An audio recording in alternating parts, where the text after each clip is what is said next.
심리학의 다른 부문의 자연과학과 구별되는 점은 보증된 실험 계획이나 연속 실험의 결과라든가 논리적으로 파악할 수 있는 사실의 뒷받침을 받지 못하면서도 가장 복잡한 문제를 다뤄야 한다는 점이다. 다른 자연과학 부문과는 달리 의학심리학은 끊임없이 변하는 비합리적인 사실에 직면한다. 아마도 일찍의 과학적 사고가 다루었던 현상 가운데서 가장 불투명하고 가장 접근하기 어려운 것이 심혼일 것이다. 모든 정신현상은 넓은 의미에서 인과적인 관련을 가지고 있다고 가정할 수 있을지 모른다. 그러나 바로 여기서 주목할 점은 인과성이란 결국 통계적인 진실일 뿐이라는 것이다. 비록 우리가 더 나은 인식을 위해서 모든 경우에 먼저 인과관계에 대한 물음을 던진다고 하더라도 어떤 경우에는 절대적 비합리성의 여지를 조금은 남겨두는 것이 적절한 일인 듯하다. 마찬가지로 이와 같은 물음을 던질 때 우리는 최소한 작용인과 목적인 사이에 고전적인 개념 차이를 명심할 필요가 있다. 심리학적 문제에서는 무슨 까닭으로 그것이 일어났는가라는 물음보다 무슨 목적으로 그것이 일어났는가라는 질문에서 더 풍부한 결과를 얻을 수 있다. 여기서 잠깐 머물러 본다면 여기 시몬이라고 번역한 것을 영문으로는 그냥 사이키라고 번역하는데 아마 우리 한글 번역에서는 시몬이라는 말을 더 자주 쓰는 것 같아요. 그래서 아마 융의 얘기가 소울이나 마인드나 사이키 이렇게 여러 가지로 번역이 되는데 아마 우리 번역자가 볼 때 시몬이라는 말이 가장 우리 정서에 가장 적합한 말로 보고 있는 것 같아요. 그리고 여기서 가장 중요한 거 작용인과 목적인이라고 하는 것은 실제로 굉장히 중요한 것 같아요. 프로이디안 어프로치 쪽에서는 인과의 어떤 작용인이라고 얘기를 하고 있는 건 인과의 법칙 중심으로 파악하는 것에 중점을 두고 있는데 여기서 융이 얘기하는 목적인이라고 하는 것은 크게 배려되지 않고 있는 부분인데 융이 이 부분을 굉장히 잘 보완하고 있는 게 아닌가 싶어요. 그래서 인과인과 목적인을 함께 본다고 하는 것은 어떤 융이 보고 있는 퍼스펙티브가 프로이드의 퍼스펙티브를 훨씬 더 확대해주고 있지 않느냐 하는 생각이 돼요.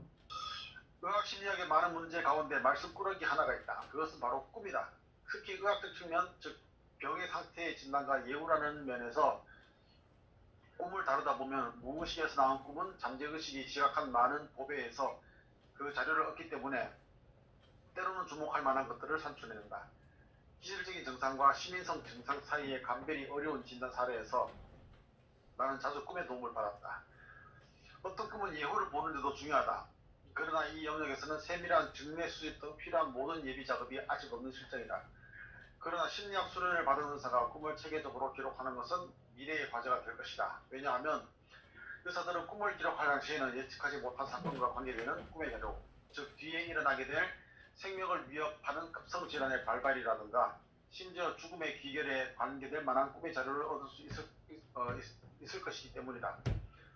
일반적으로 꿈의 연구 자체만 해도 평생을 요하는 연구이다. 그러나 하나하나의 꿈을 철저하게 연구하는 데는 많은 사람의 공동 연구가 필요하다. 그러므로 나는 이 짧은 기간에서 꿈의 심리학과 해석의 기본적인 측면을 다루어 이 분야의 경험이 없는 사람들도 꿈에 관한 의문점과 방법론에 관해 어느 정도의 생각을 갖도록 하고자 한다.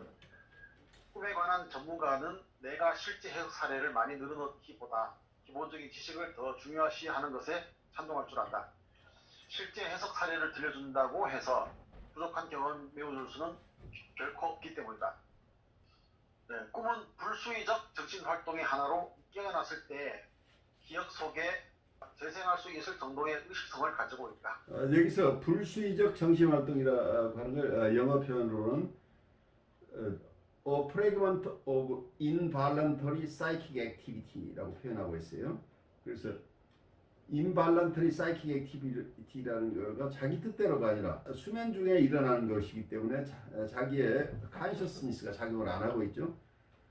그래서 무의식과 전의식 레벨에서 움직이고 있기 때문에 불수의적이라는 표현을 썼죠. 자기 의도대로 작정하고 꿈을 꾸는 게 아닌 거죠. 그래서 불수의적인 심리적 활동의 조각이다 이렇게 표현하고 있어요. 아마도 꿈은 여러 가지 정신현상 가운데서 가장 비합리적인 사실일 것이다. 꿈은 의식 내용이 보여주는 가치의 위계라든가 논리적 관련성을 거의 가지고 있지 않은 듯하다. 그래서 그 내용을 꿰뚫어 보기 어렵고 파악하기 어렵다. 논리적, 도덕적, 미적으로 만족스럽게 결합된 꿈이란 예외에 속한다. 꿈은 보통 특이하고 낯선 모습을 하고 있으며 논리성의 결핍, 의심적인 도덕성, 아름답지 못한 형상, 그리고 분명한 바보짓 또는 황당함과 같은 많은 나쁜 성질들을 그 특징으로 한다.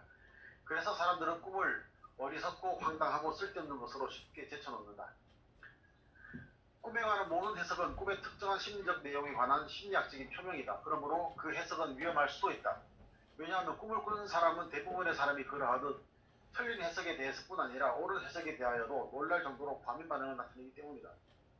꿈꾼 사람의 참여 없이 꿈을 살펴가는 것은 특별한 전제 조건 아래에서만 가능하기 때문에 다른 사람의 자존심을 불필요하게 상처 입히지 않으려면 능숙하게 해석하기 위해 많은 노력을 기울여야 한다. 예를 들어 어떤 환자가 점잖지 못한 꿈을 이야기하고 하필이면 내가 왜 그런 구역질 나는 꿈을 꿨을까요? 라고 묻는다면 무엇이라고 말하겠는가? 이런 물음에 대해서는 차라리 아무런 대답도 하지 않은 편이 낫다. 왜냐하면 그 물음은 여러 가지 이유로 해서 특히 초보자에게는 대답하기 곤란한 것이기 때문이다. 그런데도 사람들은 너무 경솔하게 서투른 대답을 한다. 그것도 사람들이 그런 질문에 대답할 수 있다고 상상하는 바로 그 순간 그렇게 하고 있다. 꿈을 이해하는 것이 너무나 어렵기 때문에 이미 오래전부터 나는 누가 꿈을 이야기하고 내 의견을 물을 때 최소한 한 번은 내 자신에게 다음과 같이 말하는 것을 원칙으로 삼고 있다. 나는 이 꿈이 무슨 의미를 가지고 있는지 아무것도 모른다. 이 확인을 하고 난 뒤에야 나는 꿈을 살펴보는 일을 시작할 수 있다. 용도 이게 꿈을 바로 해석할 수 있는 게 아니라는 얘기를 하고 있죠. 그러니까 많은 경우 임상에서 내담자가 꿈을 가지고 왔을 때 너무 쉽게 바로 해석하려고 하는 태도를 우리가 굉장히 조심해야 되겠죠. 그렇게 단순한 게 아닌데 자연스럽게 이게 드러나는 과정이 필요한데, 그래서 현대적 분석적인 측면에서는 보통 꿈을 바로 해석하지 않고 자유현상을 하도록 해요. 그래서 꿈속에 드러나는 것도 어떤 무의식의 세계,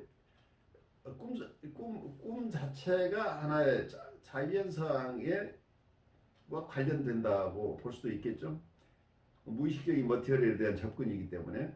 그런데 단순하게 남아있는 어쩌면 우리가 의식 속에 남아있는 꿈은 굉장히 일부겠죠. 실제 꾸었던 꿈 중에 기억으로 남는 것은 극히 일부이기 때문에 그게 논리적이지도 않고 명백하게 모든 것이 전후가 맞는 것도 아니고 애매하고 모호한 이런 조각들 밖에 나오지 않는데, 이걸 가지고 거기에 여러 가지 상징도 있고 하겠지만 우리가 성급하게 해석하는 것보다는 우선은 그 꿈을 꾸고 났을 때 정서는 어떤 것이었는지, 그리고 그와 관련돼서 생각나는 것은 무엇인지, 그래서 조금 더 자유현상을 하면서 천천히 내담자 스스로가 이 꿈과 관련해서 어떤 연상들을 할 수 있도록 도와주는 작업이 우선 선행되어야 될 게 아닌가, 이런 생각들을 해요. 그래서 성급하게 꿈을 해석하려고 하지 않고 현대적 분석 쪽에서는 어떤 무의식이 드러나는 여러 통로 중에 하나다라고 봐요. 그리고 보통 증상으로 드러나기도 하고 여러 가지 실수로 드러나기도 하는 어떤 사건 사고를 통해서 일어나기도 하고, 아니면 매일매일 일상 속에서 어떤 결정을 해나가는 과정 속에서 무의식은 끊임없이 영향을 미치는데, 이 무의식이 우리가 잘 확실하게 무의식이라고 느끼는 꿈속에서 드러나는 것들은 우리가 웨이킹 라이프가 아니기, 우리가 깨어있는 순간에 경험한 게 아니니까 그건 무의식이라고 바로 간주를 하지만, 사실은 우리가 의식하지 못하지만 우리의 의식적인, 겉으로 보면 굉장히 의식적인 활동 속에서도 무의식이 항상 같이 접해 있다고 한다면, 무의식이 드러나는 경로가 다양하다는 것을 우리가 이해를 한다면 꿈 자체도 굉장히 존중되어야 되지만, 그래서 어떤 프로이드나 융이 꿈 자체가 어떤 무의식의 왕도라고 얘기를 하고 있지만, 현대적 심리학 쪽에서 보는 왕도, 그걸 어느 하나의 왕도에 너무 비중을 두는 것 자체가 꼭 중요한 것은 아니지 않느냐. 무의식의 다양한 표명들, 심지어 우선은 증상 자체 우리가 어떤 증상 자체도 굉장히 잘 들여다보면 그 속에 여러 가지 갈등 요인들, 무의식적인 상황들이 함께 포함되어 있다고 보기 때문에 어떤 면에서는 꿈 자체에 꿈을 무시하지는 않지만 너무 꿈에 많은 비중을 두었을 때 오히려 임상에서 균형 있게 임상을 끌고 나가는데 이게 차질을 빚을 수도 있지 않느냐 하는 우려도 있어요. 그래서 어쩌면은 꿈 자체를 계속해서 비중을 둬서 다루게 되면 내담자는 계속 꿈을 꾸어오는데 꿈 중심으로 분석이 되는 게 어떤 융분석일 가능성이 높죠. 그래서 그 부분은 우리가 임상을 하면서 어느 게 더 효과적인지는 봐야 되겠죠. 융이 주고 있는 꿈이 가지고 있는 아주 굉장히 다양한 의미들, 그것도 굉장히 중요하지만 일상적인 임상에서 우리가 꿈 자체에 그렇게 큰 비중을 두어서 계속해서 치료의 방향까지 꿈만을 의존하고 갈 것이냐, 물론 꿈만을 의존하는 건 아니지만 꿈에 그만큼 큰 비중을 두는 것이 타당한 것인가 하는 의문을 가지면서 융의 얘기를 따라가 보죠. 독자들은 이렇게 물을 것이다. 꿈에 의미가 있고 그 의미가 대체로 증명된다고 하더라도 개별 사례에서 꿈의 의미를 탐구하는 것이 가치 있는 일인가? 예컨대 어떤 짐승이 척추동물이라는 사실은 사람이 척추를 노출시키는 것으로 쉽게 증명할 수 있다. 그러나 우리가 꿈의 내적인 뜻깊은 구조를 드러내려 한다면 어떻게 해야 하는가? 악몽이나 슈레텔리처럼 잘 알려진 전형적인 꿈을 제외한다면 꿈의 분명한 형태상의 법칙이라든가 꿈의 규칙적인 행동 양식이란 없는 것 같다. 불안한 꿈은 드물지 않지만 결코 어떤 규준을 만들어내지는 않는다. 그 밖에 일반인에게도 알려져 있는 전형적인 꿈의 주제가 있는데, 예를 들면 날아다님, 계단 또는 산에 오르기, 허술한 옷차림으로 돌아다니, 이가 빠진, 많은 군중, 호텔, 역, 철도, 비행기, 자동차, 불안을 일으킨 동물, 예를 들면 뱀과 같은 것들 등이다. 이런 주제는 참으로 흔하다. 그러나 이런 주제들은 꿈의 구조 속에서 하나의 법칙성을 추론할 만한 것이 결코 못된다. 때때로 똑같은 꿈을 항상 꾸는 사람이 있다. 특히 젊은 나이에 그런 꿈이 나타난다. 그러나 때로는 그런 꿈의 반복이 수십 년에 걸쳐 이루어지기도 한다. 이 경우에는 매우 인상 깊은 꿈일 때가 드물지 않아 사람들은 무조건 그 꿈이 무언가 말하고 있음에 틀림없다는 느낌을 갖는다. 이런 감정은 그만한 타당성을 가지고 있다. 매우 조심스럽게 말하면 때때로 특정한 정신적 상황이 나타나서 그런 꿈을 꾸게 한다든가 한다는 가정을 무시할 수 없다. 그러나 그 정신적 상황이란 어떤 특정한 의미 같은 것이다. 물론 모든 꿈이 위의 불쾌감, 잠자는 사람의 눕는 자세 때문이라는 전혀 증명되지 않은 가설을 고집한다면 말이다. 사실 그러한 꿈은 최소한 어떤 인과적인 의미 내용을 추측하게끔 시사하고 있다. 꿈속에 반복되는 이른바 전형적인 주제에 관해서도 같은 말을 할 수 있다. 여기서도 사람들은 무언가를 의미한다는 인상을 떨쳐버릴 수가 없다. 그러나 납득할 만한 꿈의 의미를 얻으려면 어떻게 해야 할 것인가? 또한 그 해석의 정당성을 어떻게 증명할 수 있겠는가? 과학적인 방법은 아니지만 해몽설을 근거로 하여 미래에 일어날 사건을 그 꿈의 내용을 가지고 예언하고 그 사건이 뒤에 일어나는 것을 보아서 그 해석을 검증해 보는 경우가 있는데, 이것은 물론 꿈의 의미가 미래를 예견한다는 가정하에서 말할 수 있다. 꿈의 의미를 직접 증명할 수 있는 다른 가능성은 아마도 과거를 돌이켜보면서 꿈속에서 특정한 주제가 나타난다는 것을 가지고 과거의 체험들을 재구성하는 것일 것이다. 물론 이것이 제한된 정도에서는 가능하지만 그것이 결정적인 가치를 가질 수 있는 것은 오직 실제로 일어났으나 꿈꾼 사람에게는 무의식적인 채 잠재해온 것, 혹은 어떤 경우에도 스스로 내보이고 싶지 않은 내용을 인식할 때이다. 그러나 둘 다 아닌 경우라면 단지 꿈속에 나타난 기억의 상일 뿐이다. 꿈속에 그런 기억의 상들이 나타난다는 것은 첫째 아무도 부정할 수 없는 사실이고, 둘째 의미심장한 꿈의 기능과의 관련해서 볼 때 대단히 하찮은 것이다. 즉 꿈을 꾼 사람은 깨어있는 상태에서도 그 기억의 상에 관한 정보를 잘 말해줄 수 있을 것이기 때문이다. 그러나 유감스럽게도 그런 작업으로 꿈의 의미를 직접 증명할 가능성은 사라지고 말 것이다. 프로이트의 커다란 공로는 꿈의 탐구를 도운 데 있다. 그는 무엇보다도 우리가 꿈을 꾼 사람 없이 꿈을 해석할 수 없다는 사실을 인식했다. 하나의 꿈의 보고를 구성하고 있는 단어들은 한 가지 의미만을 가지고 있는 것이 아니라 많은 의미를 가지고 있다. 예를 들면 누군가 탁자에 관해 꿈을 꾸었다면 우리는 꿈을 꾼 사람에게 그 탁자가 무엇을 의미하는지 모른다. 탁자라는 말이 분명한 말 같아도 말이다. 다시 말해 우리는 그 탁자가 그의 아버지가 꿈꾼 사람에게 더 이상의 재정 지원을 거절하고 쓸모없는 놈이라고 그를 집에서 쫓아냈을 때 그 옆에 앉았던 탁자인지도 모른다. 그 탁자의 반짝이는 표면은 낮의 의식 속에서나 밤의 꿈에서나 그의 비극적인 무능함의 상징으로 그를 노려보고 있다. 그것이 이 꿈꾼 사람이 탁자라는 말로 알고 있는 것이다. 그러므로 단어의 다양한 의미를 본질적인 것과 확신할 만한 것으로 좁히기 위해서는 꿈을 꾼 사람의 도움이 필요하다. 탁자가 꿈꾼 사람의 인생에서 하나의 괴로운 핵심을 제시하고 있다는 사실을 그 자리에 어떤 사람들은 누구나 의심할 것이다. 그러나 꿈을 꾼 사람이나 나는 그것을 의심치 않는다. 분명히 꿈의 해석은 무엇보다도 우선 두 사람에게만 이론의 여지없이 확증되기 처음이다. 그러므로 만약 우리가 꿈속의 탁자가 바로 저 운명적인 탁자와 그에 속하는 온갖 것들을 의미한다는 사실을 확인하게 된다면 우리는 꿈 전체는 아니더라도 최소한 꿈의 개별적인 주제의 요점을 해석한 셈이다. 즉, 탁자가 어떤 종류의 주관적인 문맥이 있는지를 인식한 것이다.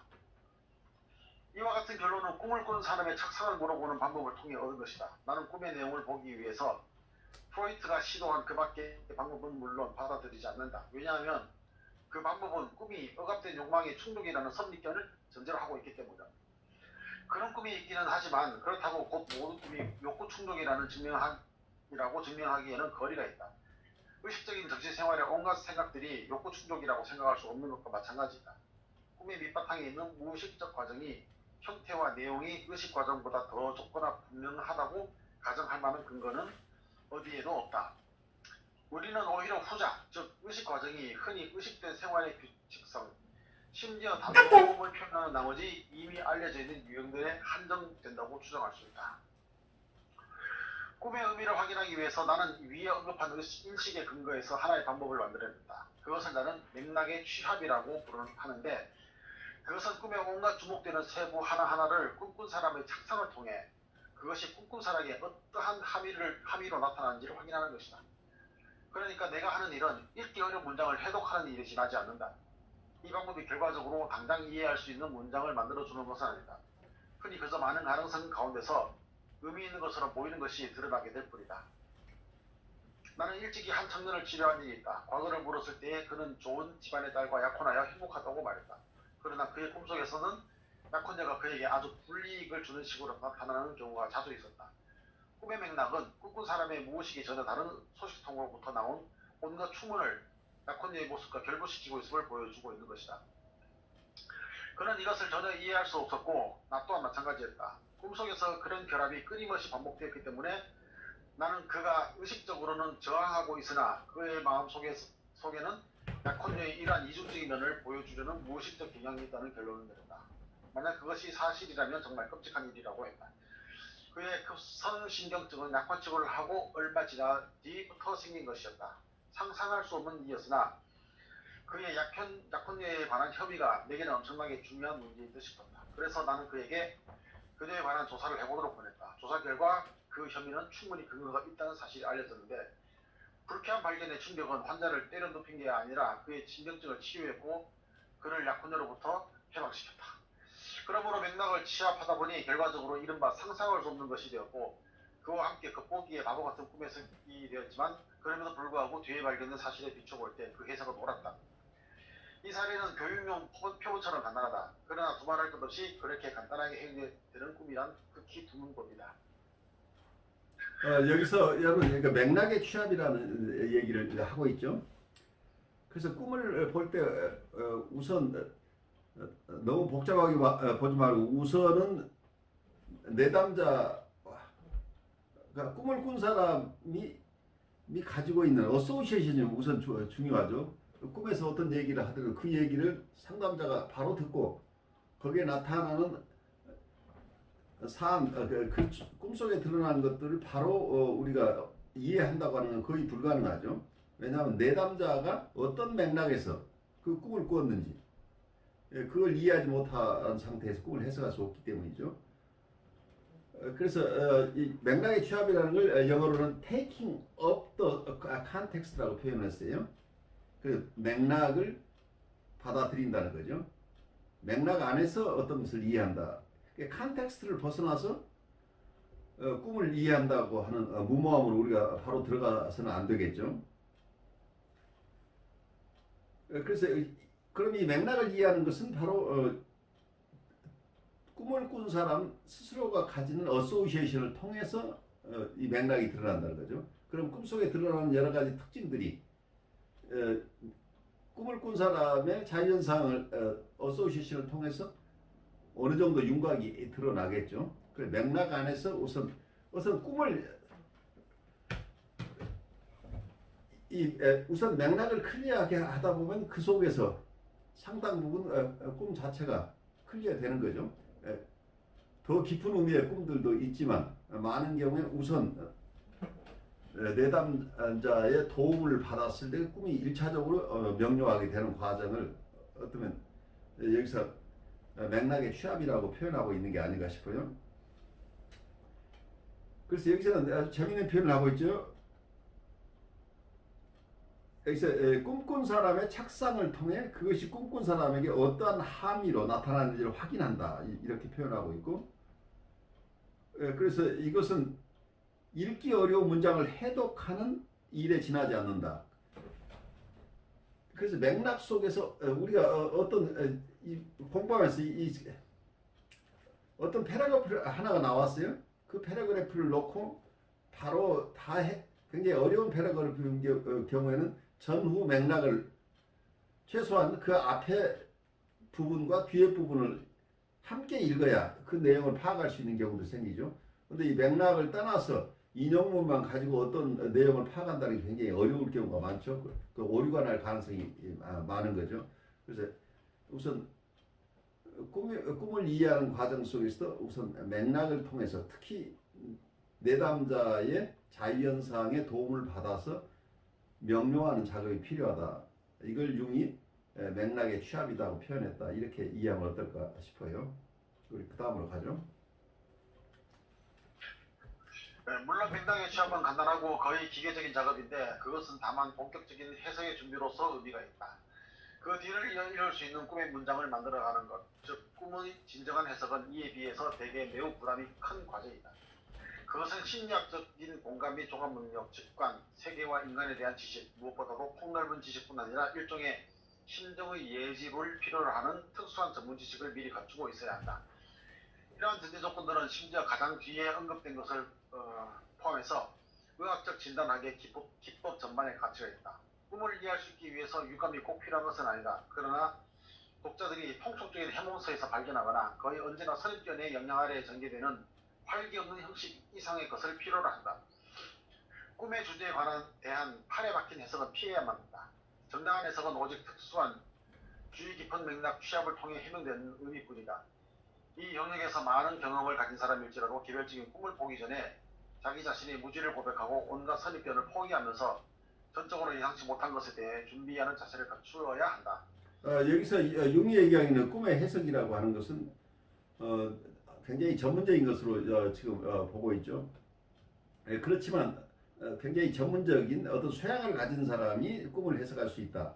이런 자격 요건을 얘기하고 있지만 또 한편에서는 모든 선입견을 내려놓고 일반 이론이 아니라 특수하게 이분이 가지고 있는 꿈에 대한 여러 가지 언더스탠딩보다는 구체적인 이 특수한 꿈을 어떤 편견 없이 봐야 된다고 하는 거가 숨겨져 있죠.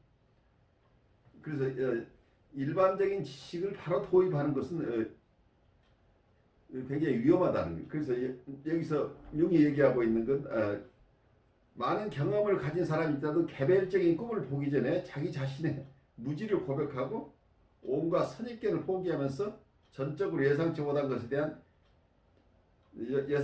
것에 대해 준비하는 자세를 갖춰야 한다. 이 표현은 모든 선입견을 내려놓고 꿈을 이해해야 된다고 얘기를 하고 있는데, 비오니 임상에서 우리가 취해야 될 자세를 얘기하고 할 때 임상가가 가지고 있는 자기 나름대로의 이해나 소망이나 그리고 기억까지 모두 내려놓고 내담자의 얘기를 들어야 된다고 하는 것은 편견 없이 내담자를 만나야 된다는 얘기를 하고 있는데, 이 부분에서 어쩌면 융의 꿈을 분석하는 태도와 비혼이 임상에서 환자를 만나는 태도가 거의 같이 표현되어 있다는. 그래서 어쩌면 누가 누구의 영향을 받았는지 모르지만 거의 이 표현하는 것 자체도 거의 비슷하죠. 선입견을 내려놓고 구체적인 개별적인 꿈을 보라고 하는 것은 우리 임상에서는 개별적인 환자를 보라는 얘기죠.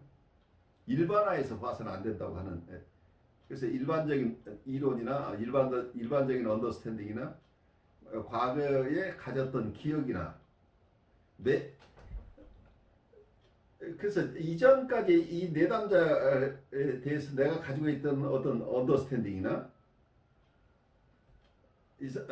이분과의 2년 3년 해오며 임상을 해오면서 가졌던 기억이나 이런 것마저도 내려놓으라고 한 철두철미하게 내담자의 here and now에 지금 내담자가 하는 얘기에 다른 어떤 선입견 없이 들어야 된다고 하면서 비혼이 뭐라고 표현했어요? 이런 상태를 몽상이라고 표현했죠. 그래 이 몽상이라고 표현을 레버리라고 표현을 레버리 상태에서 내담자를 만나라. 그 임상가가 레버리 상태, 몽상 상태에서 상담자가 내담자를 만날 때는 몽상 상태에서 만나는 것이다고 하는 표현 자체가 여기서 우리가 꿈을 해석하는 거고 거의 같은 내담자의 그 얘기는 결국 꿈을 해석한다고 하는 것이나 우리가 임상에서 내담자를 이해한다고 하는 것이 다 무의식의 세계를 만나는 것이기 때문에 이런 서로 의도하지 않지만 거의 비슷한 이런 태도를 꿈을 대하는 태도나 우리가 임상에서 내담자를 대하는 태도를 거의 같이 기술하고 있는 이 두 학자가 융이 표현하고 있는 꿈에 대한 기술과 비혼이 임상에서 내담자를 만나는 어떻게 비혼 입장에서는 임상가가 내담자를 만날 때 어떤 이 태도를 취해야 되는가 하는 이런 자세를 얘기하는데 너무도 일치하고 있다는 그것 때문에 어쩌면 두 분이 다 함께 이 무의식을 만나는 길을 굉장히 레디컬하게 선입견 없이 만나야 된다는 강조하고 있다고 저는 느껴요. 꿈이 어떤 특수한 성질의 의식과 특수한 정신 상황에 관계될수록 그 뿌리는 의식 현상에 인식할 수 없는 어두운 뒷면 속에 더 깊숙이 자리하고 있다. 이 뒷면을 우리는 표현의 부족으로 무의식이라고 부른다. 우리는 무의식의 본체가 무엇인지 모른다. 오직 그 작용을 관찰할 뿐이다.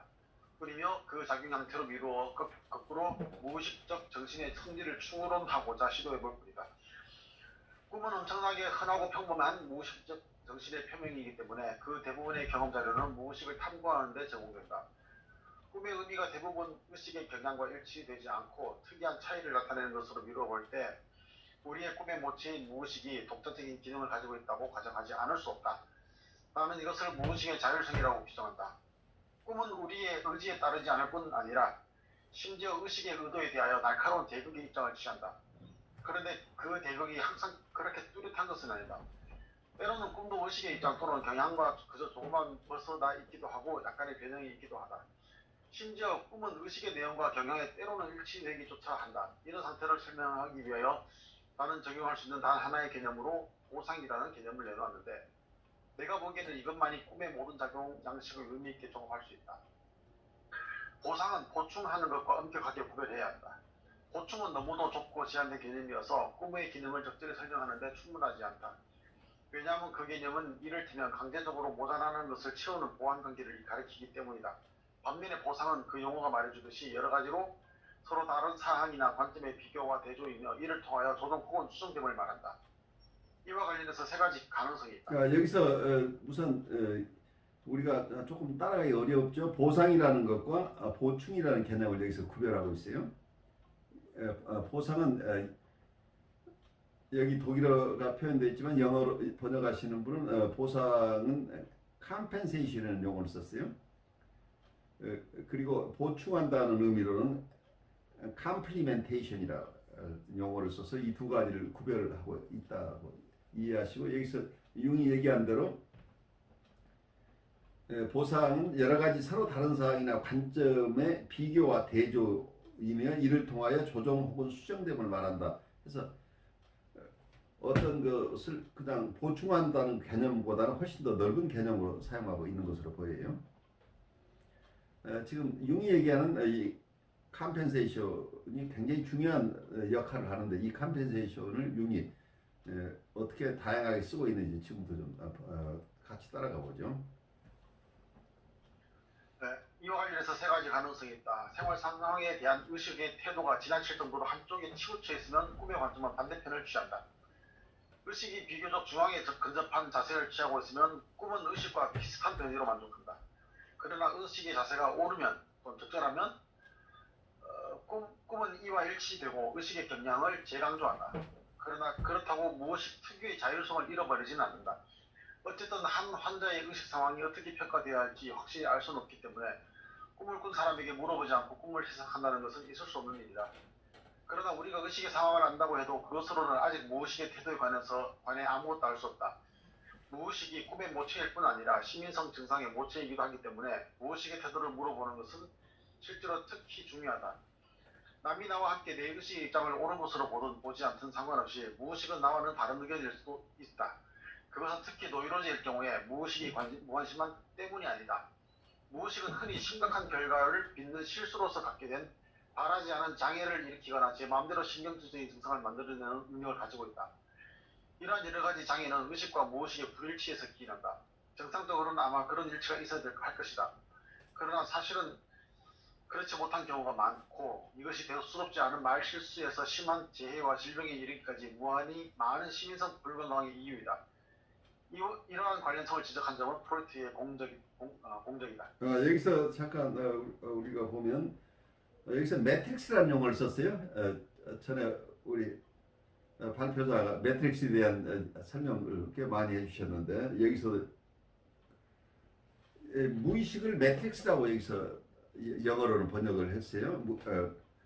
그리고 매트릭스는 무엇의 매트릭스냐면 꿈이 생성되어 나오는 매트릭스이기도 하고 또 하나는 사이코제닉 심텀스 그러니까 신경증의 증상들이 만들어져 나오는 모판이다 이렇게 보고 있어요. 그러니까 꿈이나 신경적 증상 모두가 이 매트릭스에서 나온다. 그 매트릭스는 unconscious다 이렇게 얘기를 하고 있어요. 그래서 the unconscious라고 무의식 자체를 하나의 매트릭스고 거기서부터 신경증적 증상도 출현하고 꿈도 같이 나온다 하는 이런 융의 언더스탠딩은 굉장히 중요한 것으로 보여요. 꿈 따로 증상 따로 보는 부분이 아니고 다 무의식이라는 같은 매트릭스로부터 출현하는 것이다. 그렇게 이해하고 우리 따라가 보죠.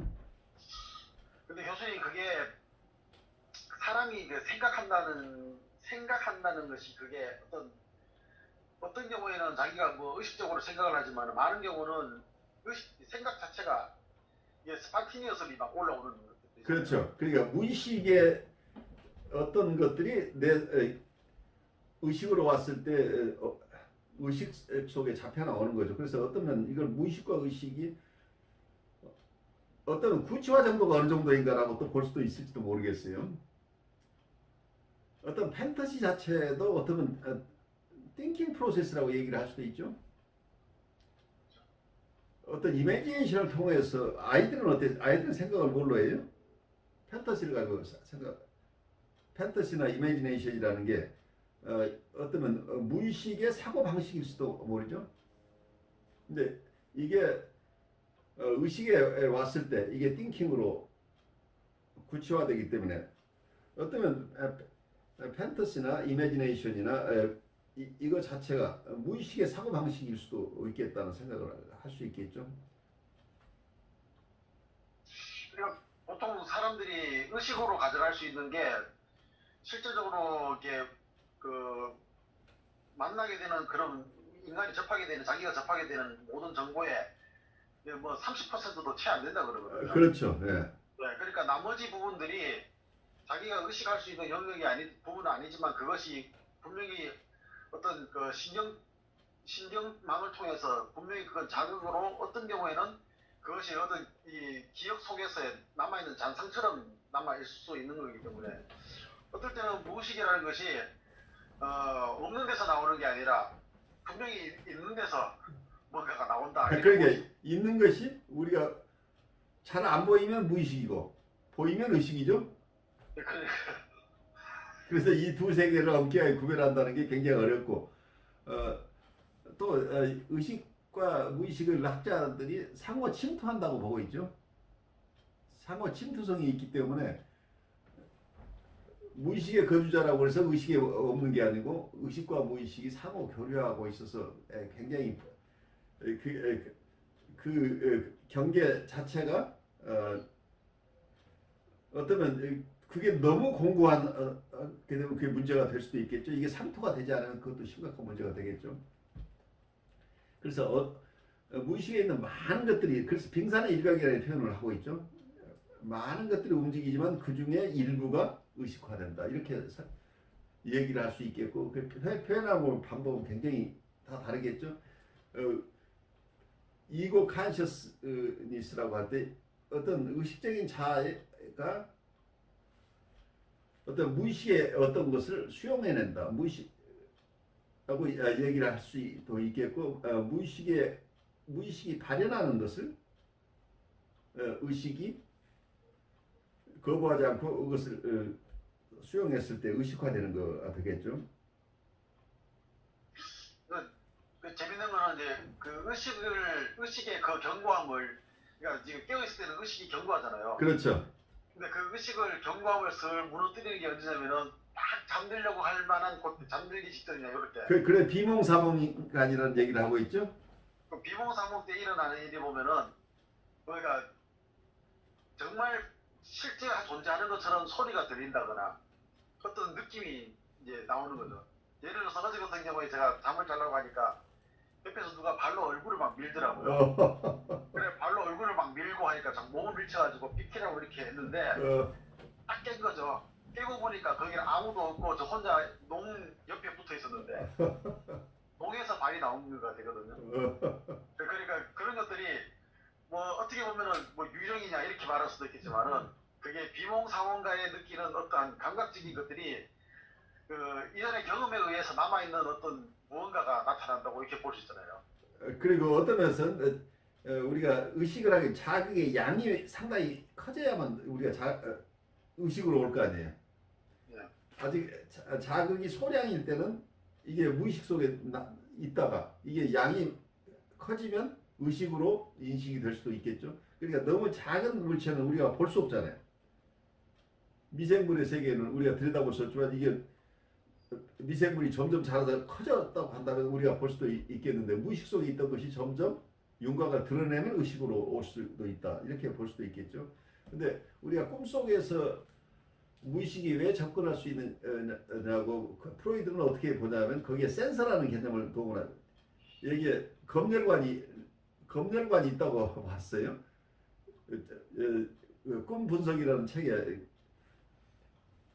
드림 인터프리테이션 1900년도에 꿈 분석 책에 보면은 잠잘 때는 이 센서가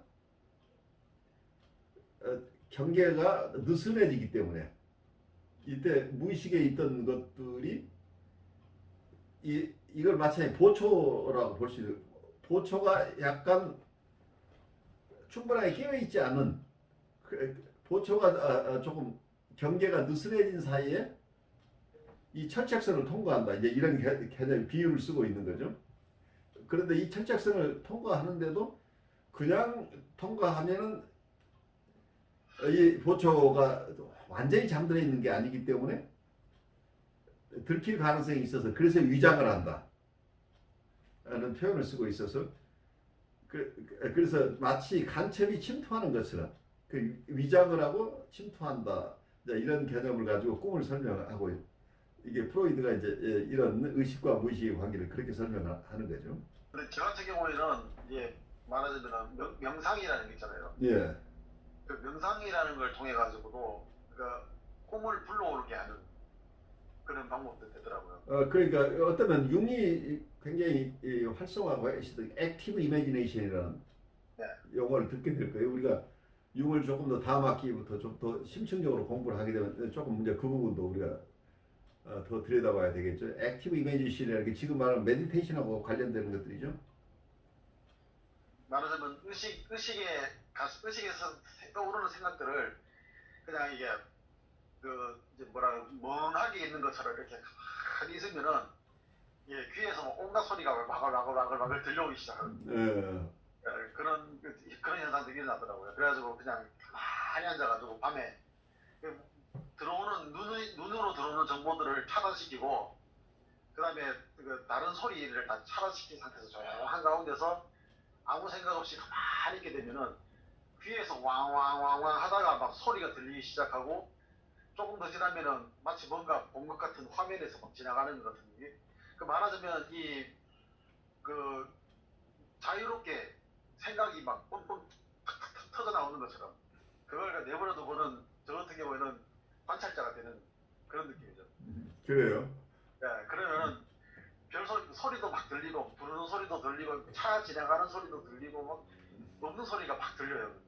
그래서 그걸 보면서 느끼면서 이게 기억의 잔상인가 아니면 무의식에서 나오는 소리인가 그런 것도 한번 해볼 때 그런. 그래서 무의식이라는 것이 어떻게 보면은 이게 그 실질적으로는 많은 정보들이 미처 의식하지 못한 정보들이 이 안으로 들어왔다고도 볼 수 있는 아니겠습니까? 그러니까 데이터 프로세싱이라는 측면에서 이렇게 이해할 수 있는 부분도 꽤 많이 있겠죠. 그러니까 어떤 인과적인 것으로 보기도 하고 또 목적론적으로 이렇게 이해하는 부분도 있고 그 여러 측면이 다 있죠. 근데 베이시컬리 데이터 프로세싱은 함께 따라가는 것일 수도 있겠죠. 그래서 여러분들이 잠자는 사이에 낮에 있었던 것들이 주마등처럼 지나가면서 뭔가 걸러지는 것을 느끼는 여러분들 그런 체험들 혹시 하셨나요? 낮에 생각했던 것이 밤에는 비슷한 것들이 조금 빨리 조용히 움직여서 뭔가가 정리되는 것 같은 느낌. 낮에는 바쁘니까 미처 정리 못하고 있던 데이터들이 밤에 여기저기 적절한 저장소로 보내지기도 하고 그다음 걸러내기도 하고 그러면서 이런 분류 작업도 동시에 일어나는 게 아닌가 하는 생각도 들어요.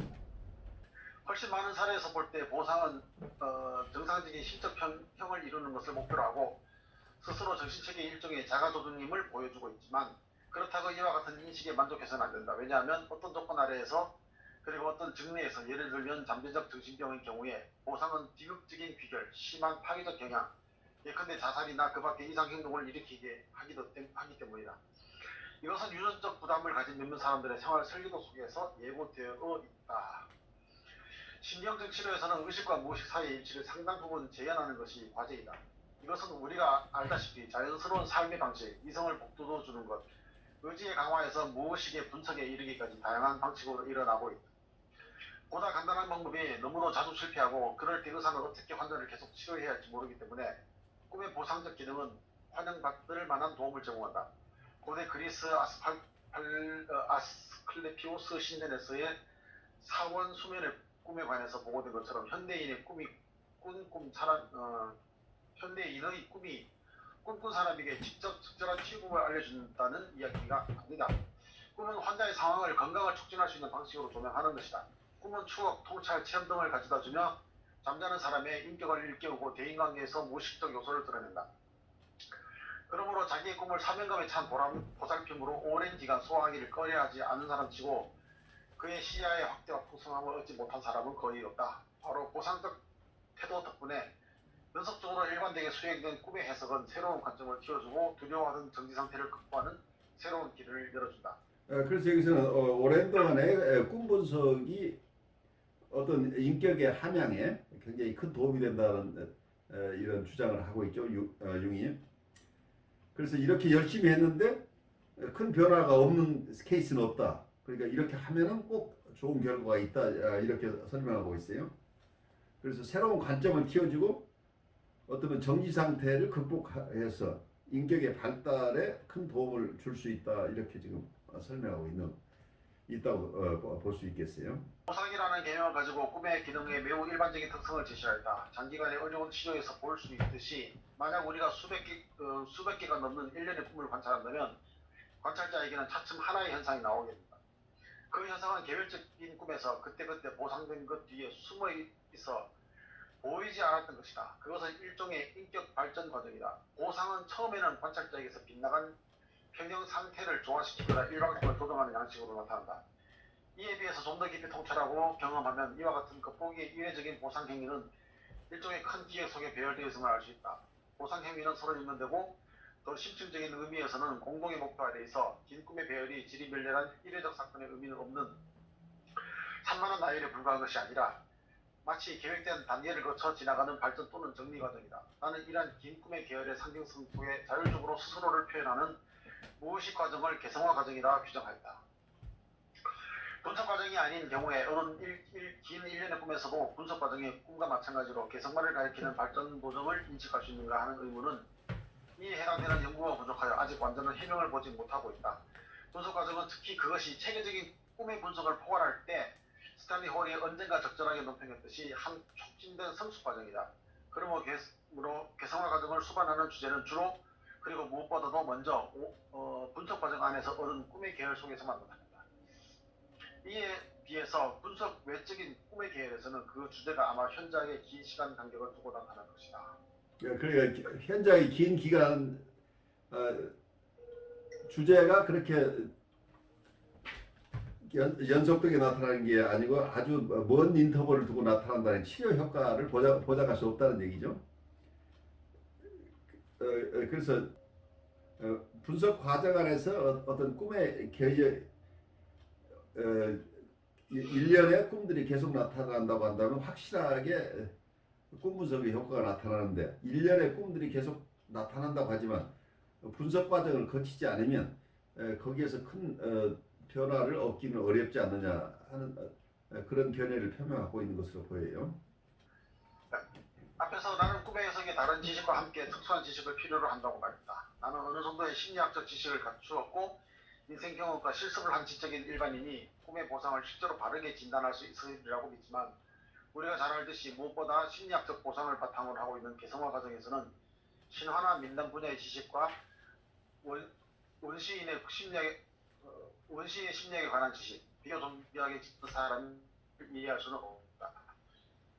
모든 꿈이 다 똑같이 중요한 것은 아니라 원시인은 이미 작은 꿈과 큰 꿈을 구별하였다. 우리 같으면 사소한 꿈, 중요한 꿈이라고 말할 것이다. 자세히 살펴보면 작은 꿈들은 주관적이며 개인적인 영역에서 매일 밤 떨어져 나온 환상의 조각들로서 그 의미는 일상성 속에 소실되는 것들이다. 그래서 그런 꿈은 쉽게 잊어버린다. 왜냐하면 그런 꿈의 가치는 심리적 평형의 일상적인 동요의 범위를 넘어서지 않기 때문이다. 이에 반해서 뜻깊은 중요한 꿈은 평생 동안 기억에 남아있으며 그것은 흔히 심적 체험의 보고 속에서 가장 갇힐 것이다.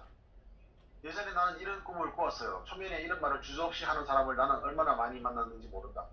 때로 그것은 그들이 기억할 수 있는 가장 최초의 꿈으로 3세와 4세에 나타나는 것이었다. 나는 그런 꿈을 많이 조사해보고 나는 꿈을 자주 즉 그 꿈에는 상징적인 모습들이 나타났으며 그들은 우리가 인류의 정치사 속에서 마주치는 상들이었다. 주목할 만한 것은 꿈꾼 사람이 그러한 유사점이 있다는 것을 상상하지 않고 있다는 사실이다. 이런 특이성은 개성화 과정의 꿈에도 해당된다.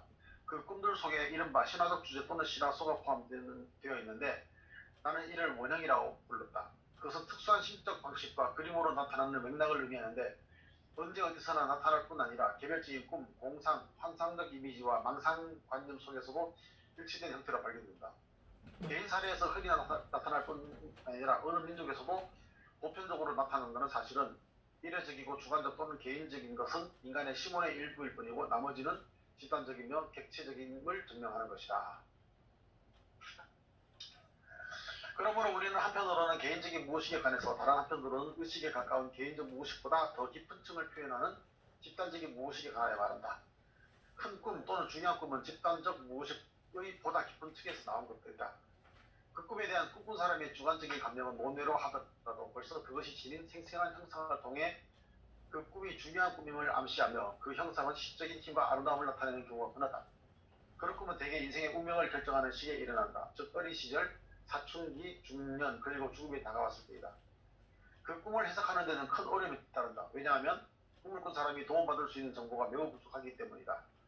원형적 형상에서 문제되는 것은 개인적인 경험이 아니라 일반적인 관념이며 그 관념의 주된 가치는 보편적 관념, 특유의 의미를 그것이 가지고 있다는 점에 있는 것이지 그것이 어떤 개인적인 체험에 관련된다는 점에 있는 것은 아니다.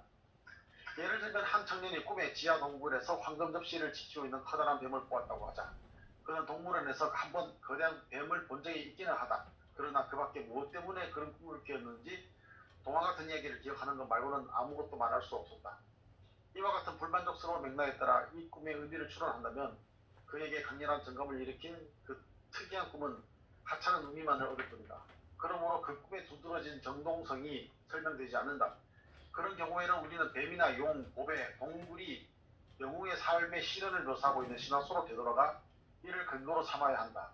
그렇게 할 때 여기에 집단적 정동이 관계한다는 것.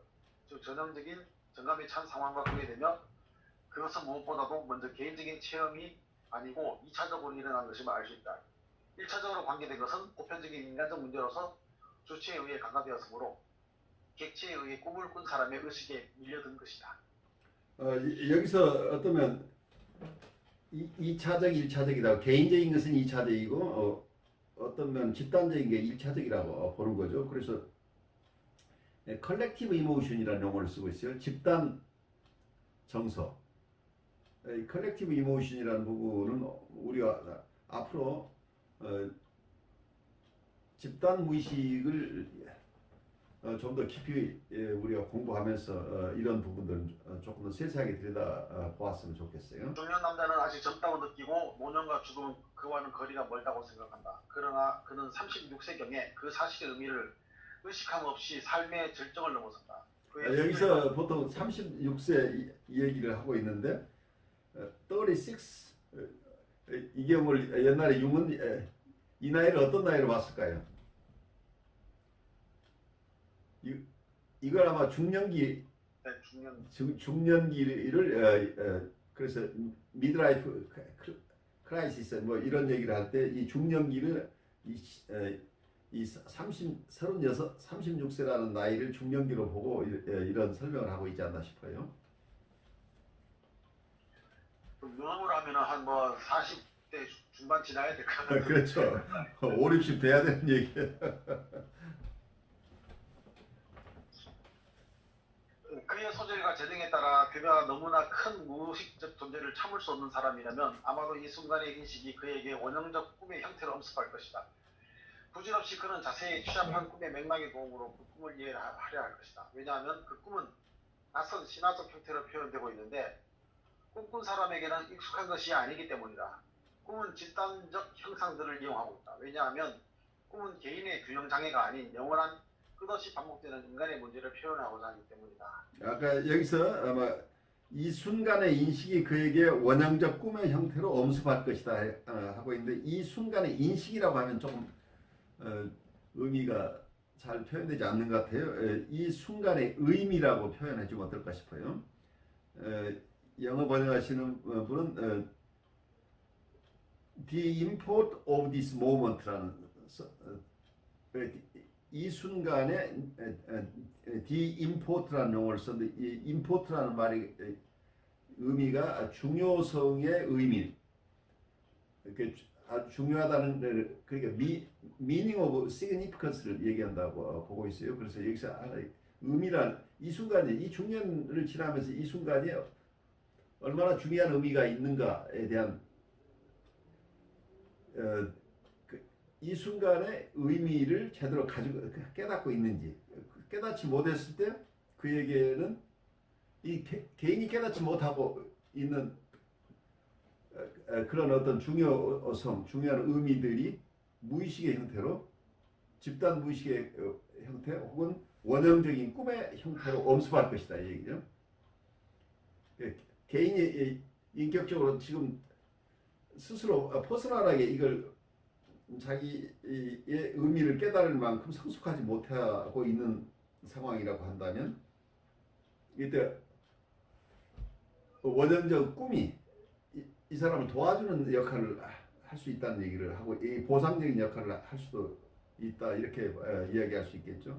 어떤 중년이 가지는 중요한 의미를 아직 깨닫지 못하고 있다고 한다면 이 사람이 깨달을 만한 어떤 원형적인 꿈이 나타날 수도 있다 이렇게 설명하고 있는 것으로 보여요.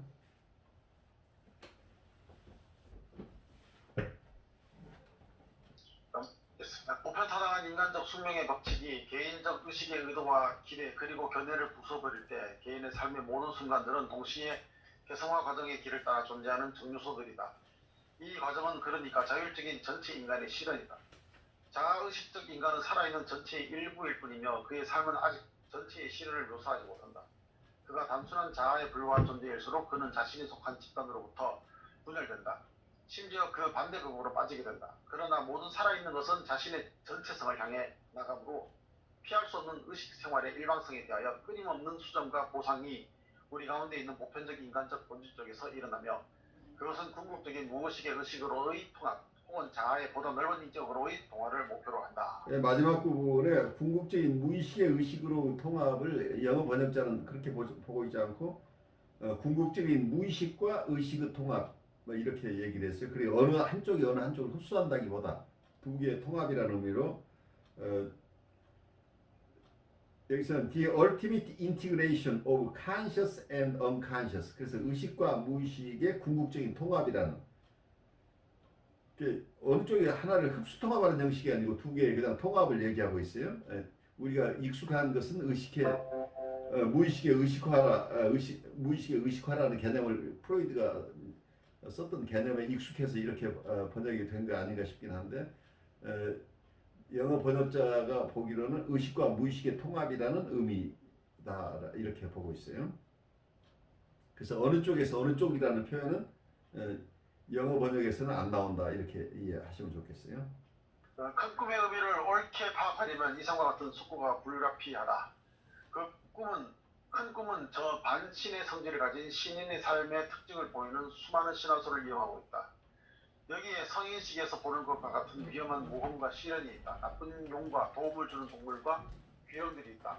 우리는 노현자, 반쪽은 짐승인 인간, 숨겨진 보배, 마법의 나무, 샘, 동굴 울타리로 에워싼 뜰, 변함의 가정들과 연금술의 물질 등 일상의 범 속에서는 접할 수 없는 것들을 만나게 되는데 왜냐하면 아직 이루어지지 않았고 이제 막 이루어지려는 인격 부분의 시련이 여기에 관계하기 때문이다.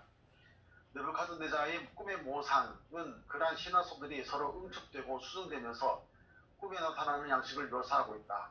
그 그림이 겉보기에는 그의 꿈을 묘사한 것처럼 보이지만 그 세부를 자세히 살펴보면 그 그림은 마치 그것을 그린 예술가가 또 한 번 꿈을 꾼 것처럼 되어 있다는 것을 곧 알 수 있을 것이다. 나무는 역사적 사실과는 달리 왕의 배꼽에서 자라고 있다. 그러니까 그 나무는 시조, 아담의 배꼽에서 자라는 저 그리스도의 조상의 계보이다. 그러므로 그 나무는 꼭대기에 자기의 피로 새끼를 양육하는 저 잘 알려진 그리스도의 비유인 펠리컨을 이고 있다.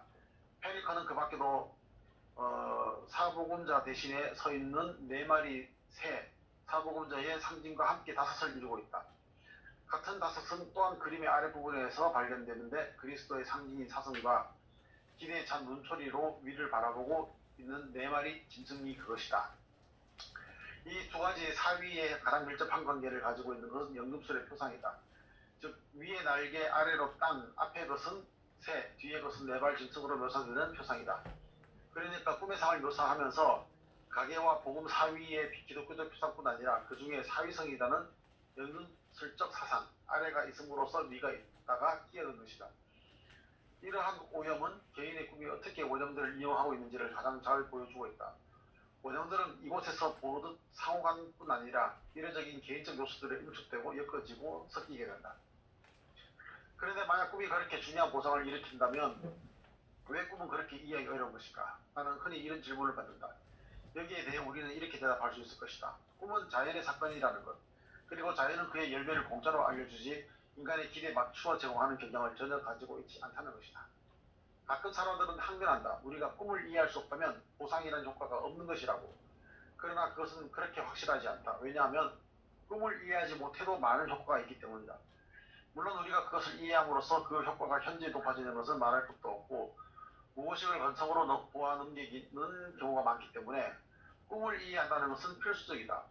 영국설에서 이런 말이 있다. 자연이 미완성인 채 내버려 두는 것을 예술이 완성한다. 여기서 어쩌면 꿈을 자연현상으로 봤죠. 내추럴 어커런스라고.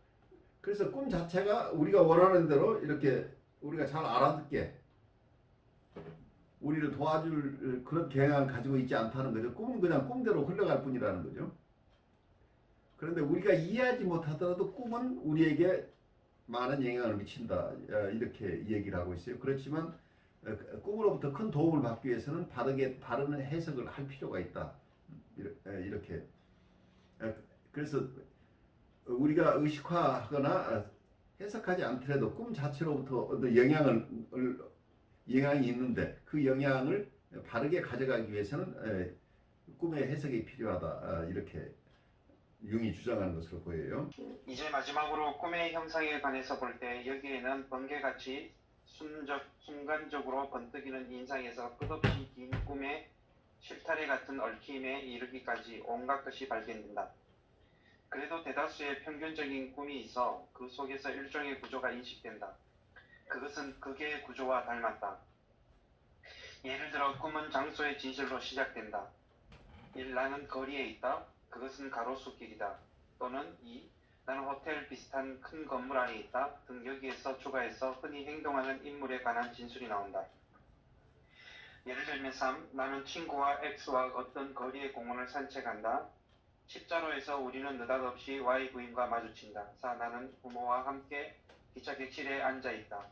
또는 5. 나는 제복을 입고 있으며 많은 동료들이 내 주위에 있다. 등등. 시간의 진술은 드문 편이다. 나는 이 단계의 꿈을 제시부라고 한다. 여기서는 행위의 장소, 행동하는 인물들과 출발 상황이 흔히 진술된다.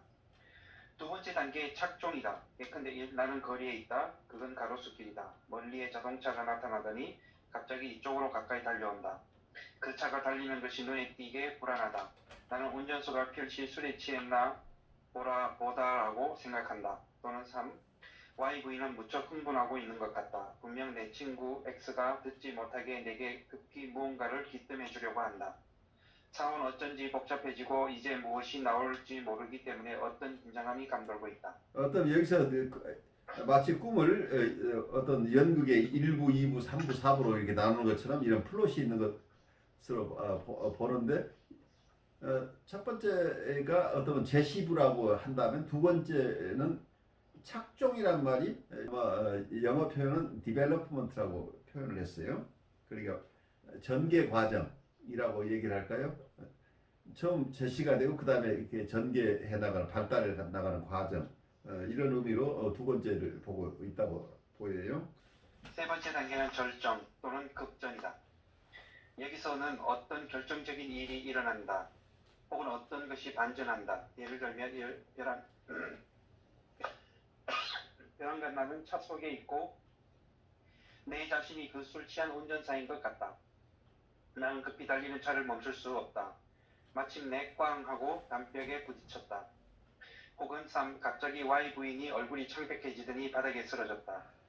네 번째 마지막 단계는 해결 또는 꿈 행위와의 결과이다. 네 번째 단계가 빠진 꿈이 있는데 이것은 경우에 따라서는 특별한 문제를 제기한다. 여기서는 논의하지 않는다. 예컨대 1. 나는 차 앞쪽이 찌그러진 것을 본다. 그것은 낯선 차이다. 나는 다치지 않았다. 나는 좀 불안한 마음으로 나의 책임에 관해 깊이 생각해 본다. 또는 3. 우리는 Y군이 죽었다고 생각했다. 그러나 잘 보니 그저 기절한 것뿐이다. 친구 X가 소리쳤다. 의사를 불러오게. 마지막 단계는 종결된 사실을 알려주는데 그것은 또한 추구하던 결과이기도 하다. 꿈 1에서는 분명히 일종의 조종실에 홀란디의 새로운 자각이 나타나고 있다. 다시 말해서 꿈은 보상적인 것이니 그런 자각이 나타나야 하는 것이다. 꿈 3에서는 그 결과는 경쟁적인 제3자의 도움이 적절하다는 생각으로 표현된다. 첫 번째 꿈을 꾼 사람이 이런 힘든 가족 상황 때문에 정신이 없던 한 남자인데 최악의 상황이 오지 않기를 바라던 사람이다. 두 번째 꿈을 꾼 사람 3은 자신의 신경증을 정신치료자의 도움에 맡기는 것이 옳은 일인지 의심하고 있었다. 이상의 진술로 꿈이 해석된 것은 아니다. 다만 그 출발 상황을 대강 그려본 것뿐이다.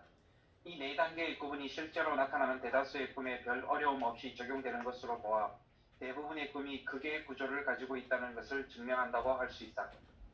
꿈의 행위의 근본 내용은 앞에서 제시한 것처럼 의식의 관점의 일방성 착오, 회피 또는 그 밖의 결함에 대한 일종의 섬세하게 조율된 보상이다. 비적인 히스테리 여자 환자 중에 한 사람은 지나칠 정도로 한없이 고귀한 채 행동했는데 꿈에서는 연달아 더러운 생선가게 아낙네와 술 취한 창녀를 만나고 있었다. 보상은 극단적인 경우에는 너무도 위협적이어서 그것이 무서워 잠을 못 자는 경우가 있다. 그러니까 꿈은 꿈을 꾼 사람을 철저하게 무시하거나 인자롭게 도덕적으로 지지해 줄 수 있다. 앞의 경우는 방금 언급한 여자 환자처럼 자기 자신을 너무 좋게 생각하는 사람들 사이에서 잘 나타나고 뒤의 경우에는 자기를 너무 대수롭지 않게 여기는 사람들에게서 나타난다. 그러나 때때로 우쭐대는 사람은 꿈속에서 자기를 낮추기보다 상상할 수 없을 정도로 자기를 높여서 아주 웃음거리가 되고 지나치게 겸손한 사람은 꿈속에서도 마찬가지로 상상할 수 없을 만큼 자기를 업신여긴다. 불쾌한 것을 누누이 짓거린다고 영국인이 말하는 것처럼 말이다. 그래서 이게 일관된 행진은 아니죠. 어떤 경우는 보상적인 모습으로 드러나지만 또 다른 경우에는 지금 상태를 더 극화해서 오히려 더 강조하는 모습으로 드러나기도 하니까 그냥 보상 구조가 바로 눈에 보이지는 않는 것으로 느껴지죠. 꿈과 꿈의 의미에 관해서 조금은 알지만 충분히 알고 있지 못한 사람들은 교묘한 마치 일부러 그러는 것처럼 보이는 꿈의 보상작용에 인상을 받는 나머지 꿈이 실제로 도덕적인 의도를 가지고 있어 경고하고 나무라고 위로하고 미리 말한다는 등의 편견에 쉽게 빠진다. 이로써 다음과 같은 것을 가정할 수 있다. 사람들은 무의식이 무엇이든 더 잘 알고 있다고 생각하여 그들이 내려야 할 결정과 결심을 꿈에 미루고자 하는 유혹에 쉽게 빠지며 그리고 나서 꿈이 차츰 더 하찮은 것을 나타내면 그만큼 실망한다. 경험에 의하면 꿈의 심리학을 몇 가지 알게 되면 쉽게 무의식을 과대평가하여 의식의 결정력을 해친다. 그러나 무의식은 의식이 자신의 과제를 그 가능성에 끝까지 완수할 때래야만 만족스럽게 기능을 발휘한다. 그래도 아직 부족한 것이 있다면 꿈이 이를 보충할 수 있을 것이다. 혹은 꿈은 최선의 노력으로도 좌절한 경우에 그를 계속 도울 것이다. 이 얘기를 들으면서 여러분 혹시 생각나는 우리의 좌우명 같은 게 우리 동양사회에 있죠? 지인인사 대천명이라는 말이 있죠? 사람으로서 할 일을 다 하고 하늘의 뜻을 기다리라는 얘기인데 여기서 의식을 여기서는 자아라고 본다면 이고 컨셔스니스가 여기서 어떤 무의식이나 어떤 셀프라고 볼 수 있을지 모르겠어요. 아니면 거기에 어떤 무의식 속에 신성이 숨어 있다고 한다면 어쩌면 여기서 의식적인 자아가 할 일을 다 하고 그 다음에 무의식, 그 무의식의 세계는 우리가 잘 모르죠.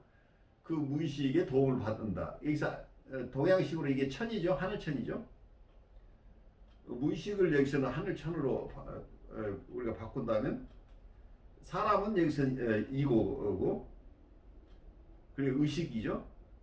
의식 속의 자아가 충분하게 할 일을 다 한 후에 무의식의 보상적인 기능을 기대할 수 있다는 얘기죠. 컴펜세이션. 어쩌면 여기서 보상적인 꿈의 역할을 너무 기대해버리면 내가 의식적으로 노력해서 내가 노력을 어떤 면에서는 꿈속에서 무의식이 나를 다 이렇게 내가 깨닫지 못하는 걸 다 깨닫게 해주고 내가 사는 방향을 가르쳐준다고 하는 것은 마치 또 다른 쪽에서 우리가 본다면 우리가 기도하면 모든 것이 이루어진다. 그래서 나는 열심히 기도해서 나는 굳게 믿기 때문에 틀림없이 이루어질 것이다 라는 것하고 굉장히 구조가 비슷하죠. 근데 동양 쪽에서 봤던 얘기가 융의 얘기하고 똑같아요. 융이 우선 의식 속에서 의식 활동이 충분하게 다 이루어지고 나면 어떤 무의식 쪽에서 경우에 따라서 도와주기도 하고 애썼지만 실패한 부분도 살펴주기도 하고 그래서 무의식이 보상 기능을 하는데 우선 의식이 최대한 할 수 있는 일을 다 했을 때만 무의식이 도와준다고 하는 개념이 묘하게 들어가 있어요. 그래서 동양의 진인사 대천명의 개념이 이 속에 숨겨져 있는 것 같은 느낌을 받아요. 만약 무의식이 의식보다 정말 우월하다면 의식의 유용성이 결국 어디에 있으며 도대체 왜 개통 발생해서 의식 현상이 필수적인 것으로 생겨났는지를 통찰하기 어려울 것이다. 만약 의식이 단순한 자연의 유해라면 이 세계와 그 자신의 존재함을 안다는 사실에 아무런 의미도 부여할 수 없을 것이다. 의식이 자연의 논리라는 견해는 좀 소화하기 어려울 말이다. 그러므로 이 주장은 심리학적 이유로 해서 이 말이 바르다 하더라도 삼가야 할 것이다. 다행히 우리는 앞으로도 그것을 증명할 수 있는 위치에 결코 있지 않을 것이다. 그 반대를 증명하는 것도 마찬가지다. 이 문제는 형이상학의 영역에 속하는데 거기에서는 진리의 기준이 없다. 그러나 그것이 형이상학적 관점이 인간 정신의 안녕에 매우 중요하다는 사실을 경시하는 것은 결코 아니다. 꿈의 심리학의 탐구에서 우리는 아득히 먼 철학적 문제와 심지어 종교적인 문제들에 부닥친다. 그것들이 이해하는 데는 바로 꿈의 현상이 결정적인 기여를 했다. 그러나 우리는 오늘 이미 이 파악하기 어려운 현상의 설명이나 만족할 만한 보편타당한 이론을 갖고 있다고 자랑할 수는 없을 것이다. 그러기에는 무의식적인 정신의 본체가 아니고 본체가 아직 너무도 알려져 있지 않다. 이 영역에서는 아직 끝 없이 많은 참을성 있고 편견 없는 연구가 수행되어야 하며 아무도 그런 연구를 싫어하지 않을 것이다. 왜냐하면 탐구에 의도하는 가장 올바른 학설을 소유하고 있다고 착각하는 데 있지 않고 모든 이론을 의심하면서 차츰 진실에 다가가는 것이기 때문이다. 오늘 꿈의 특성에 대해서 마지막에 설명하고 있는데 어쩌면 꿈 분석의 아주 중요한 부분은 오늘 요약된 것으로 보여요. 그리고 마지막에 아까 얘기한 대로 어떤 의식 속에서 할 일을 다 해야 그 다음에 무의식으로부터 도움을 받기도 하고 애써서 성과가 없는 경우에 따라서는 무의식으로부터 도움을 받는다. 이런 개념을 꿈의 특성을 설명하면서 마지막에 우리가 꿈에 너무 의존하는 것은 위험하다. 우리의 인격 성장, 인디비듀에이션 과정 속에서 이건 도움이 되지 않는다는 측면을 아주 적절하게 지적하고 있는 것을 보여요. 처음에 우리가 지난 학기에 융을 처음 얘기했을 때 등불을 들고 폭풍 속에 랜턴을 들고 가는 어떤 그런 이미지가 나왔었죠. 그래서 이 자그마한 촛불이 꺼져버리면 이 촛불이 의식을 의미하고 있는데 의식이 사라져버린다면 우리는 인격의 성장이 멈춰버린다는 얘기죠. 그래서 등불을 들고 가는 뒤를 돌아보면 그림자가 너무 길고 커서 두려워서 깜짝 놀라는데 이 뒤를 돌아보기보다는 이 폭풍 속에서 이 작은 등불을 잘 들고 이 폭풍을 헤쳐나가야 된다고 하는 그런 비유를 융이 했었는데 여기서 꿈속에서 무의식으로부터의 많은 도움을 받을 수 있는 경우들을 설명하지만 우리가 이 꿈을 너무 신뢰하고 자기가 이고가 해야 될 부분을 다 완수하지 않는 한 우리가 충분하게 의식 속에서 활동이 일어나지 않는 한 무의식으로부터 도움을 못 받는다는 이런 어떤 교훈적인 얘기까지 이게 숨겨져 있어요. 그래서 이런 융의 얘기를 여러분들이 어떻게 전달되는지 같이 한번 나눠보죠. 저 같은 경우는 이제 그 꿈이라는 게 어떤 뭐 상징성도 있지만은 결국은 그 상징성을 그 자신의 삶의 맥락 속에서 이해가 될 때의 의미가 있지. 그렇죠. 네, 근데 뭐 아무리 꿈이 복잡하고 상징성을 가지고 있다 해도 그 의식의 삶에서의 어떤 이야기들과 서로 연관성을 갖지 못하면은 그냥 아무것도 아닌 것이 되어버리고 말고. 또 어떤 게 아까도 말했던 뭐 큰 꿈이라고 말하는 것처럼 어떤 중요한 꿈인 것 같은 기억이 확 박히고 있는데 의미를 모를 때는 그냥 꿈의 이야기만 남아있지 뜻을 파악하지 못한 지 오랜 세월이 지난 다음에서야 어떻게 보면 자기의 삶에 대한 통찰을 얻은 다음에서야 그 꿈의 의미를 깨달을 수가 있거든요.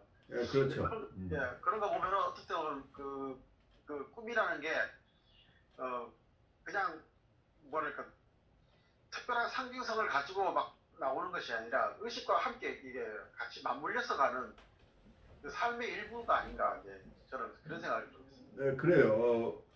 어떤 면은 저도 융이 무의식의 역할, 그래 무의식의 영향을 본인도 너무 강조하다 보니까 결국은 그렇게 되다 보면 이 꿈의 보상성이라는 게 너무 강조되면 의식은 그 어떤 역할을 하느냐 하는 부분이 의식에 대한 부분이 좀 약해지는 것을 지금 방지하고 있는 것으로 보여요. 의식 자체가 충분하게 무의식과 통합해 나가는 작업이 일어나야 되는데 의식이 통합 작업을 이루지 못하면 무의식이 어떤 것을 서제스트 하건 꿈에 어떤 것을 보여줘도 의미가 없는 거죠. 아무리 훌륭한 가이드를 무의식이 한다고 하지만 그냥 꿈을 통해서 막 이 사람의 삶이 가장 이상적인 삶을 살아갈 수 있는 어떤 방향으로 갈 수 있도록 꿈이 제시한다고 할지라도 이 의식이 이걸 이해하지 못하고 받아들일 수 우선 이걸 이 무의식이 제시하고는 꿈속의 내용이 충분하게 알아듣지 못한다. 그걸 알아들을 수 없다고 한다면 아무 영향도 못 미친다. 아무 영향을 못 미친다는 얘기는 조금 어폐가 있겠죠. 아까 융이 얘기했던 건 우리가 이해하지 못하더라도 꿈이 일정 부분 영향을 미친다고 융은 얘기를 하고 있어요. 그렇지만 소기의 성과를 거둘 수는 없을 것이다. 그래서 인디비주에이션 과정 속에서 의식과 무의식의 통합이라는 이 과정이 일어나야만 인디비주에이션이 일어난다. 이런 점을 우리가 함께 봐야 되지 않을까 싶어요. 이게 이제 꿈이라고 해서 어떤 저도 생각하는 게 내가 지금 삶을 살아가는 어떤 현실과 상황과 환경과 그 관계 속에서 또 오는 그 무의식의 심년의 저 밑바닥에 들어가 있어서 잠재되어 있던 것들이 어떻게 보면 하나씩 톡톡 뭐 연결되지 않지만 조각조각적으로 드러나는 것일 수도 있다라는 생각도 들고요. 어떤 그런 꿈의 특성도 있는데 한편으로는 제 개인적인 어떤 입장에서 오늘 이런 것과 연결해 봤을 때 어떤 꿈을 꿨을 때 우리가 여기서 나오는 것들을 예를 들어서 적용해서 본다면 굉장히 막 꿈속이라는 그 환경 자체가 굉장히 따뜻했고 행복했고 즐거웠고 요즘 같은 너무나 화창한 가을날의 어떤 그런 따사로운 햇살처럼 꿈을 꿨을 때 그걸 꾸고 난 뒤에 깼을 때의 어떤 상쾌함이 있었거든요. 그렇죠. 그런데 이제 뭐 이게 뭘까라고 반문했지만 계속 거기에 대해서 뭔가 궁금했고 어떤 의미일까 했는데 시간이 일부 지나고 나니까 아무런 그런 게 없더라고요. 그래서 그럼 이게 제 어떤 무의식이나 어떤 삶에 있어서 어떻게 했길래 이런 어떤 정말 너무나 이런 화창한 어떤 이런 것들을 내가 꿈에서 이거를 내가 경험했을까라는 질문도 던졌고요. 근데 아직까지 그거는 그냥 단순히 일회성인 것 같다라고 해서 넘어가 버렸는데 하나는 또 이걸과 연결해서 상징이라니까 아까 강목사님도 이야기했지만 너무 꿈에 주는 우리가 아까 융도 이 챕터에서 이야기하지만 이거는 어떻고 저거는 어떤 그런 상징에 대해서 우리가 그러다 보면 오히려 잘못될 수도 있는데 저는 이 꿈이 주는 상징을 뭐로 연결되느냐면 내가 관계성을 맺고 있는 커뮤니티나 사회적인 관계망 속에서 한 사람과의 아주 진실된 관계에 있을 때 우리 콧에 언어 용어를 빌리면 공감적인 관계에 있을 때 그러면 그 공감적인 어떤 관계성 속에 있는 관계 속에서 그 공감의 상황이 꿈에 반영이 되는 걸 저는 좀 경험을 했거든요. 네. 그랬을 때 이게 왜 그러냐면 그러면 이 꿈은 굉장히 나에게 좋은 어떤 생각을 주는 도전을 주는 꿈이라는 걸 한번 느낀 적은 있습니다. 왜냐하면 그 관계성 속에 있는 상대의 그분이 굉장히 아픔이 제 꿈이 그대로 나타나서 그분이 며칠 뒤에 그분에게 어떤 굉장히 슬픈적인 일이 일어나는 걸 제가 이제 경험을 했기에 이거는 내가 그분이 평소에 관계성을 맺고 살면서 저분이 얼마나 지금 상황이 힘들고 아픈 관계에 있던 그 아픔이 그 꿈속에서 저한테 그 아프다는 느낌으로 많이 다가왔던 것 같습니다. 그래서 그런 걸 느꼈고, 그러면서 이제 생각하는 거는 또 하나는 이게 이제 꿈에만 너무 치우치는 게 아니라, 그리고 우리가 의식과 무의식이라는 게 너무 이렇게 깊게 생각하면 안 되는데, 현실 속에서의 살짝 가려진 부분에서는 무의식이 있지 않나 생각이 들거든요. 왜 그러냐면 제가 이거는 경험하면 아직까지 이게 너무나 가벼운 사건인데 제가 앞을 전혀 모르는 사람이었는데 앞을 지나가는 사람이 제 눈에 확 들어왔는데 내가 저 사람을 어디서 봤지? 근데 너무 인상이 너무 강하게 오는 겁니다. 그래서 일주일을 고민을 했거든요. 왜 그러냐면 그 잔상이 가시지 않아서 그 사람이 너무나 이 은행부터 시작해서 병원부터 다 이렇게 생각을 했는데 나타나지 않는 겁니다. 그런데 알고 봤더니 나중에 친구들과 함께 볼링장에 가서 볼링을 치게 됐는데 그때서 갑자기 뭔가 유레카 하면서 막 번쩍하는 그게 오면서 깨닫는데 그 전에 볼링 칠 때 옆 라인에서 볼링을 치는 사람이었다. 그때 깨닫거든요. 그래서 제가 그걸 보면서 지금 느끼는 게 이게 무의식이라는 자체가 아까 강 목사님도 얼핏 이야기한 것 같은데 내가 보는 시야가 양사방에 보는 거는 앞만 보고 있지만 적어도 내 무의식에 반응하는 시야는 앞뒤 좌우로 다 펼쳐져 있을 수 있다라는 것들을 느꼈거든요. 근데 그것이 나중에 어느 순간에 내가 내 보여지는 현실 앞면 속에 슬쩍 지나갔는데 그게 톡 튀어나왔는데 그걸 가지고 한번 하다 보니 그걸 매치시키려고 굉장히 갑자기 한 일주일을 한번 고민을 하다가 나중에 이제 그 매치된 장소에 가서 그때 깨우치게 됐거든요. 이것도 아주 좀 묘한 체험인데 이게 광고 쪽에서는 프로이드의 무의식을 굉장히 활용을 해요. 네. 그러니까 이렇게 우리 잠깐 스쳤지만 그러니까 우리가 어웨어니스로 들어오지 못하지만 무의식 속에 그게 잠겨 있을 가능성이 있는 거죠. 네. 그러니까 자극이 충분하지 않으면 아까 제가 조금 말씀드렸으면 일정 정도 이게 의식으로 되기 위해서는 상당한 자극이 있어야 의식으로 들어올 텐데 아직은 그 수준에 미달하면 아직 잠재해 있을 가능성도 있다고 볼 수 있겠죠. 근데 광고에서는 눈에 우리가 의식으로 가져오지 못하는 광고들이 스파스파 들어간다는 얘기예요. 그리고 우리가 보고 있지 눈에는 보이지 않지만 그 광고가 섞여 있는 화면들이 지나가게 되면 그 광고 효과가 있다는 얘기예요. 그러니까 이런 광고들은 우리의 무의식의 세계를 활용한 광고들이죠. 그러니까 의식적으로는 우리가 광고를 본 기억도 없는데 우리 무의식이 이걸 픽업해낼 수도 있는 거죠. 우리 한주혜님도 조금 나누시겠어요? 네, 저도 목사님들 의견이나 그 교수님들 의견에 동의를 하는데요. 약간 저는 꿈이 굉장히 그 현실에서 이루지 못한 막 이런 걸 찌꺼기를 배출하는 이런 느낌도 들고 제가 몇 달 전에 타로를 배워가지고 타로 카드를 이렇게 하는데 이거 언제 또 개업하는 거 아니에요? 네? 타로 선생님이 저보고 신동이라고 그게 아니고 그 제 느낌에 약간 꿈과 그게 비슷한 느낌이 들었어요. 왜냐하면 그걸 남의 걸 봐주든지 제 거를 제 스스로 이렇게 보든지 어떤 자기 명상도 마찬가지거든요. 명상도 자기 거를 다 걷어내면은 밑바닥이 보인다 그런단 말이에요.